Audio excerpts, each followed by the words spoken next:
Ibu-ibu, engkau tidak pernah mengerti anakmu, mungkin ada rahasia-rahasia yang anak-anakmu simpan. Makanya perlu bagi kita wanita-wanita, kita berjumpa Tuhan sehingga kita bisa membawa anak-anak kita berjumpa dengan Tuhan. Karena hanya perjumpaan dengan Tuhan yang akan mengubahkan hidup anak-anak kita.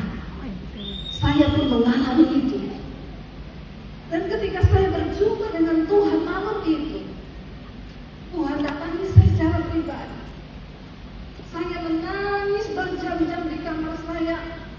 Saya melihat seperti film dosa-dosa saya diputar, saudara. Tadinya saya merasa orang paling benar. Saya tadinya merasa saya yang paling benar, orang tua saya salah. Kenapa mereka pukulin saya? Papi saya kalau pukulin saya, badan saya sampai biru-biru dipukulin sama papi saya. Lalu saya kepahitan, saya sakit hati, saya terluka, saya merasa hidup saya itu nggak ada artinya. Saya jatuh dalam berbagai dosa. Dan akhirnya iblis mendakwa saya, hidupmu tidak ada gunanya lagi, kau sudah hancur dalam dosa hidupmu dan tidak ada harapan lagi. Lebih baik kamu mati, bunuh diri. Dan di hari-hari terakhir ini ada begitu banyak orang bunuh diri di Jakarta, saudara. Satu keluarga lompat dari apartemen, 4 orang, suami istri 2 anak.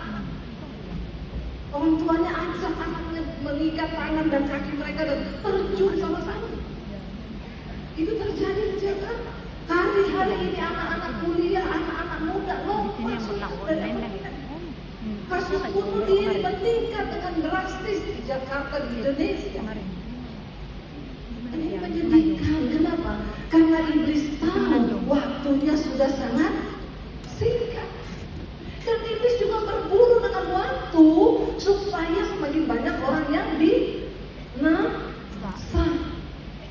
dan masuk dalam kebinasaan kekal. Tapi kita yang bangun, kita tidak tidur, kita tahu bahwa waktu-waktu ini atau waktu-waktunya kita harus bangkit. Ada begitu banyak wanita-wanita di luar sana yang hari ini sedang putus asa. Mereka nggak tahu arah mau kemana, mungkin sudah di ujung tanduk dan ingin mengakhiri hidupnya dengan bunuh diri.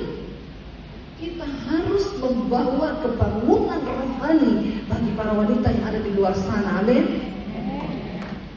Karena itu malam hari ini ada tepuk tangan buat Tuhan Yesus, saudara. Besok nanti akan ada seminar, biarlah kita yang terluka malam ini harus sembuh. Harus sembuh. Karena kita harus berdiri, kita mau atau tidak, kita siap atau tidak, kita semua berada di dalam gelanggang pertandingan. Dan semua orang yang sudah berada di gelanggang pertandingan, kita harus berlari. Siap atau tidak, kita harus berlari.